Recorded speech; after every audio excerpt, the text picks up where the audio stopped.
And we will start with a public narrative demonstration and then an overview of the IGCAN Survivorship Survey result and ending with a panel discussion about resilience.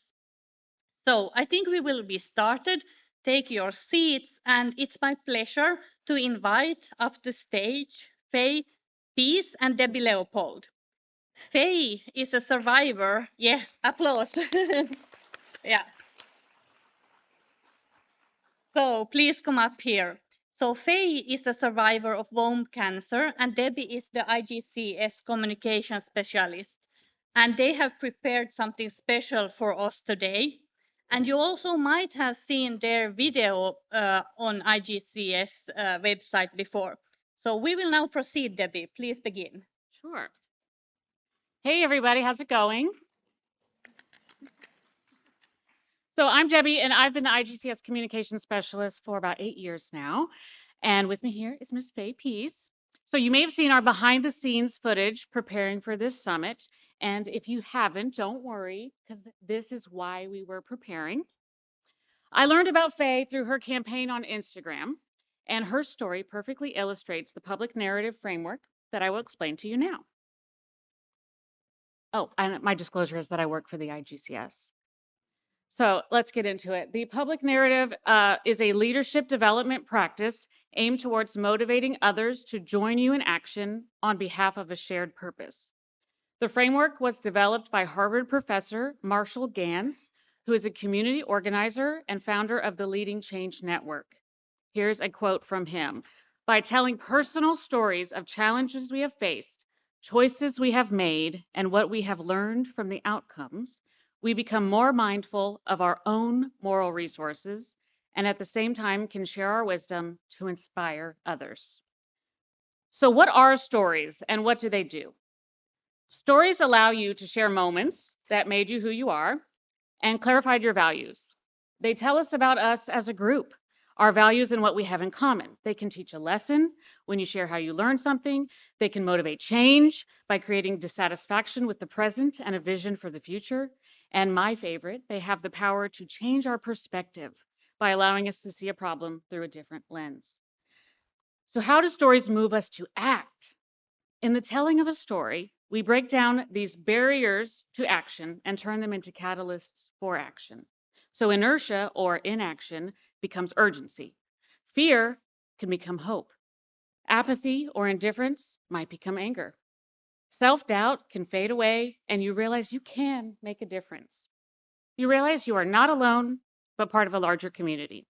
So remember, your personal stories are powerful, all the more powerful because you're drawing on your own lived experiences and emotions. So quickly, I will explain the framework. You just need to remember to include 3 parts to your story: the story of self, the story of us, and the story of now. So in the story of self, you'll want to share some personal details about yourself that are relevant to explain who you are and why you are called to this work. So is there a moment or series of events where things really changed for you? Or a moment where you realized that something needed to change and you needed to take action? So tell us about your journey. Invite us in. So when you invite us in, you can tell the story of us. What connects you to the people that you want to influence? What do you think draws us to this work? Do you share any experiences with us? If you don't know, ask questions. Reflect on that. We've been having lots of networking breaks, so you have time for that. Then once you're connected, you bring in the story of now. What needs to change? What do you want us to do? What can be achieved if we all act together? Be as specific as possible. I'm sure everyone here appreciates instructions and examples of what you can do to affect change. So that is the public narrative in a nutshell. So don't worry if it takes a little while to find out how to make it the most effective. Just start practicing with people you already connect with, listen to how they respond, reflect on what you've learned, maybe spend some time journaling or keeping notes and ideas. That might be how you find your story of now or your action, call to action, and you can weave these parts together in any order, and they might change as you change or as you listen to people. Your call to action might change as you find out what you can really motivate people to do. But be warned, you will be developing yourself as a leader. So don't be surprised when people start following you. So I had the opportunity to work with 3 patient advocates last year. just before the virtual summit, and we produced their narratives for our website under the title Lived Experiences, Stories for Change. And that was a really powerful experience for me to work with them to hear their stories in raw form. They turned out really great and they're on our website now, but I was kicking myself that I didn't record our first conversations that we had because I thought those conversations were very powerful in themselves and they could be of value to this community. So I was really glad to have the opportunity to work with Faye and to give you all a glimpse of the making of a public narrative in the YouTube video we released last month. And in that video, you're actually watching us meet for the first time ever on a Zoom call. So I hope that by me explaining this process, you are thinking about how you might respond to my call to action in the form of developing your own public narrative. But first, Faye, will you show them how it's done?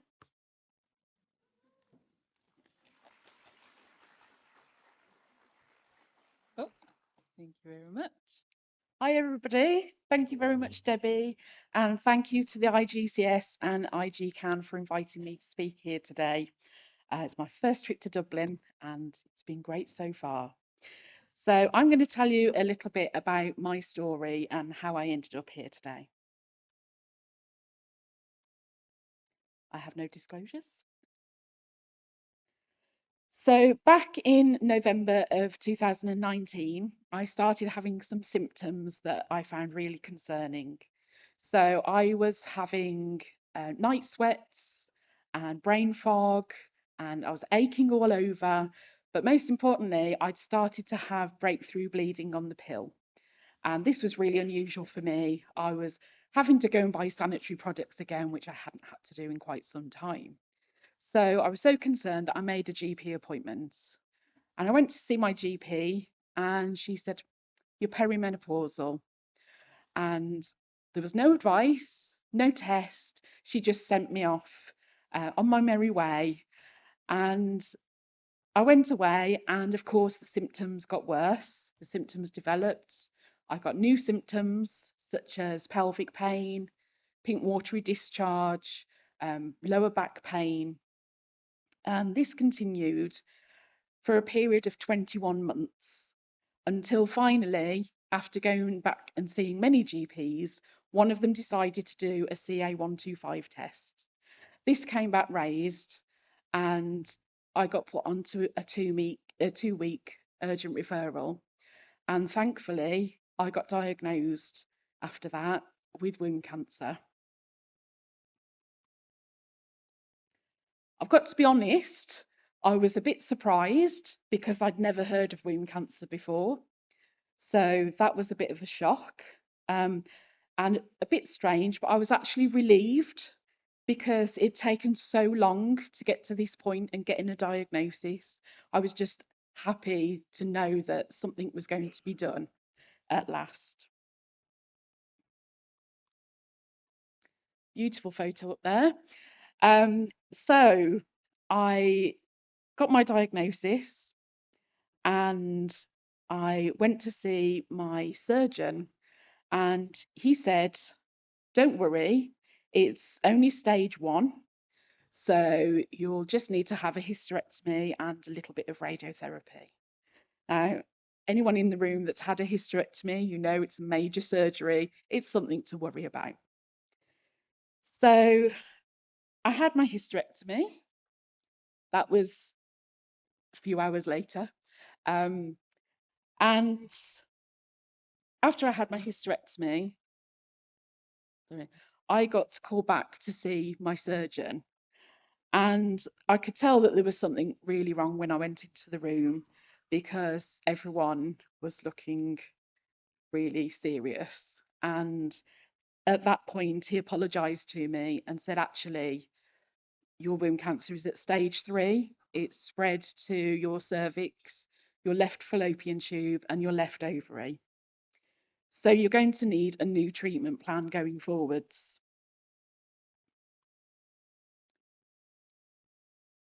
So I had 6 rounds of chemotherapy, which went quite well, apart from I did discover that I'm severely allergic to paclitaxel, which isn't great when it's one of your chemo drugs that you're supposed to be taking.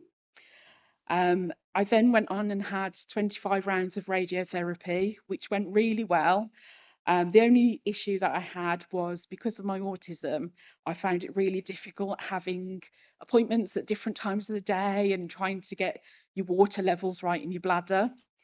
So the team that I was working with were absolutely amazing, and they sorted this out for me, and they got it changed so that my appointments were at the same time every day. That really helped. And then I went on to brachytherapy, which I'd Googled, which was a mistake, because it absolutely terrified me. And I almost didn't go ahead with brachytherapy because I was so scared. But it turned out it was actually the easiest of all the treatments that I had.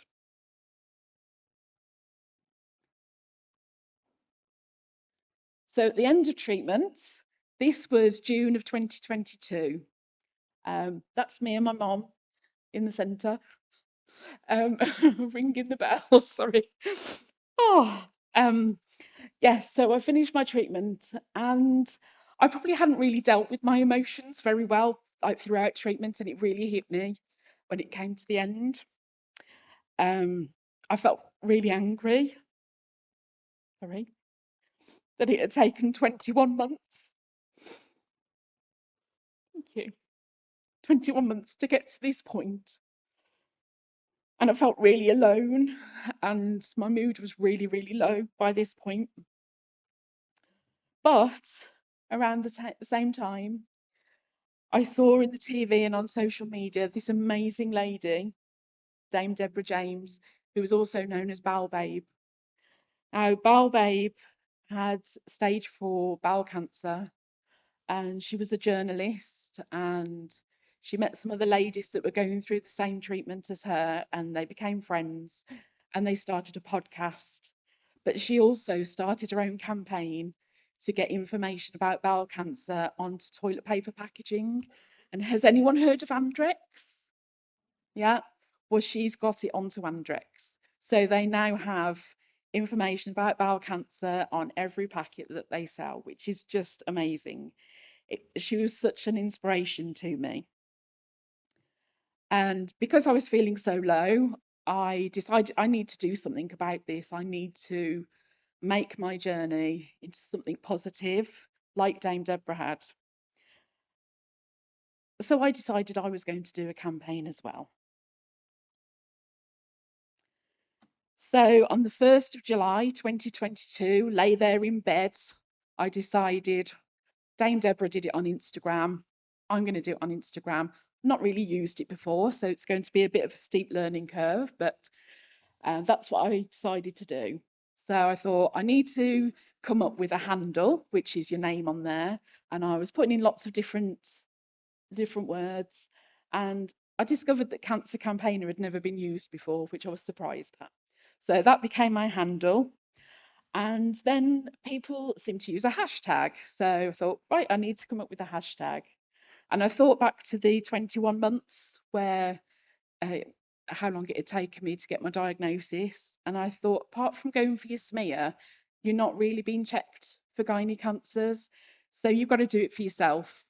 And so hence why it's check you out.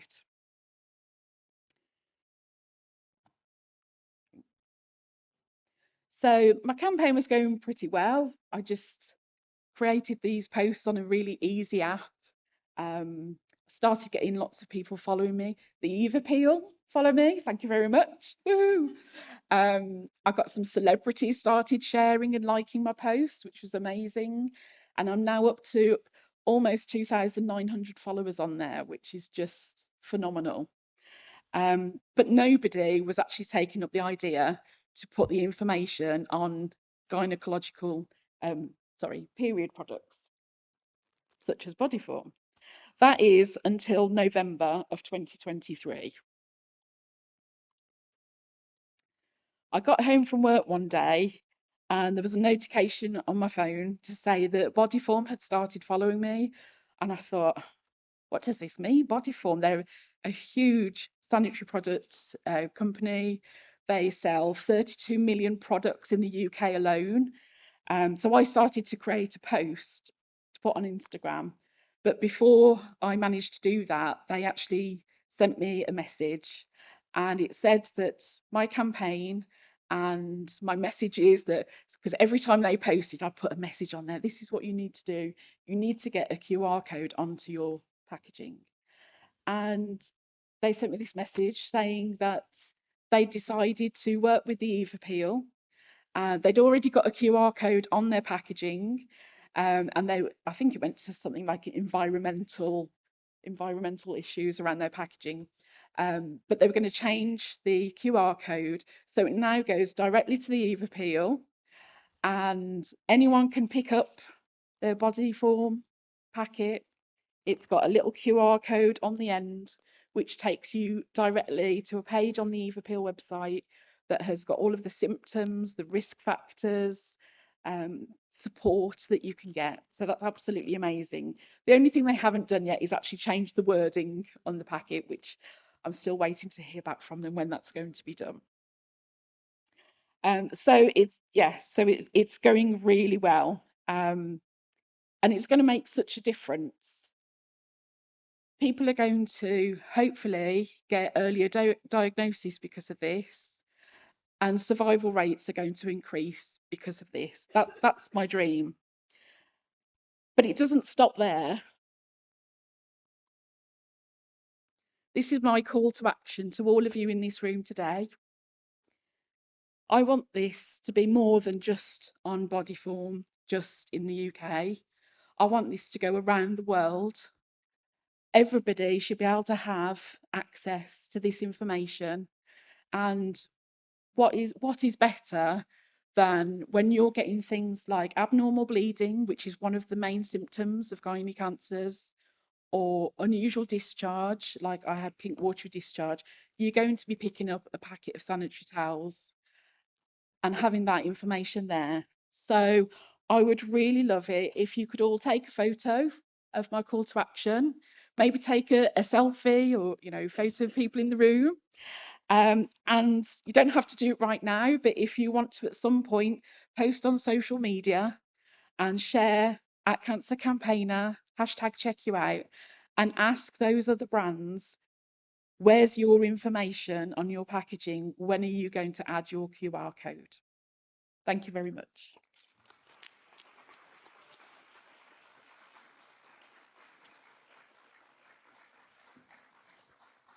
We'd like to take a selfie, yes. With all of you in there.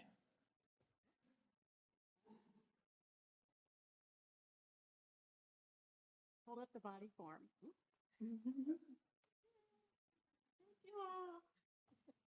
Okay, so you're ready? Yeah, we're good. Thank you so much, Faye and Debbie. This was really inspiring, and I hope everyone is going to take photos and do their own campaign. So next, I'd like to invite our own chair, Dr. Ros Glasspool, to share with us once again our key findings from the IGCAN Survivorship and Caregiver Survey administered by IGCAN. So there you go, Ros. Thank you very much. And I'm just going to go through this very quickly. So we did a survey when we really just at the beginning of the network to find out a little bit about what the needs were around the world. I know survivorship is a difficult word for people, and we've tried to have a very broad definition for anyone who's living really from the moment of their diagnosis through the remainder of their life, whether that's with cancer or beyond cancer. And I was pleased that most people did feel that they agreed with that, although some people still struggle with the kind of war analogy, and I think we need to look at different possible words.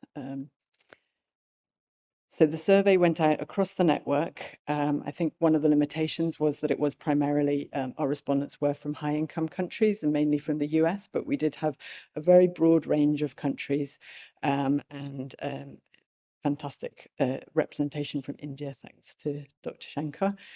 The predominant tumor type was ovarian cancer, but we did have answers from people from across the different gynae types. And again, predominantly an urban and suburban population. So I think showing again some of the limitations of the survey. But that said, I think the findings were important. We asked people what they had most struggled with, and we found living with uncertainty and fear of recurrence was coming out at the top, but the were another number of other issues that you can see there. We asked what support women had been offered as part of their treatment, and the biggest support was around the physical needs, which I suppose is not surprising because that's what we as healthcare providers are often focusing more on, although people had received some psychological and emotional support. We asked them what support services were available and what did they participate in, and peer support groups were probably, again, the highest percentage there. We asked people if they didn't participate in any kind of support service, what was the reason? And I think really tellingly, the biggest reason was that they weren't informed or signposted to any services, or there weren't any services in their region. Clearly, some people didn't want them, and that's absolutely fine. But I think it was really important that many people either had no access or didn't know about it. And then we said, if they weren't available, what do you think would have been helpful? And again, peer support groups came out at the top of the list, followed by having more formal therapy and counselling, psycho-oncology services, and patient advocacy services. So when we asked how people would most like to receive the support, importantly, most people, or the biggest thing was they wanted it from their healthcare provider. And I think that's really important, that we appreciate as healthcare providers that the need goes long beyond the treatment phase. But I'm also aware, as healthcare services are stretched, that follow-up is getting cut back. And I think this is where we need to work together. So people also said they would value peer support and advocacy organisations. When we asked about awareness within their country, many were aware, but 45% not aware of anything in their country. When asked if they would be interested in joining such a group, I think strikingly 51% said yes, and another 39% said maybe, it depends, which I think again is also fair enough. That's the end.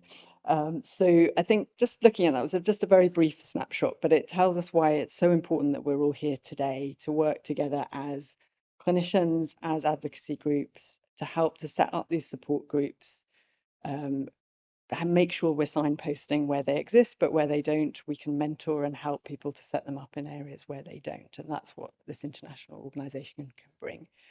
I think it also, just looking at these data, make you reflect on the kind of strength and resilience of the people who are affected by gynae cancers across the world, patients, families,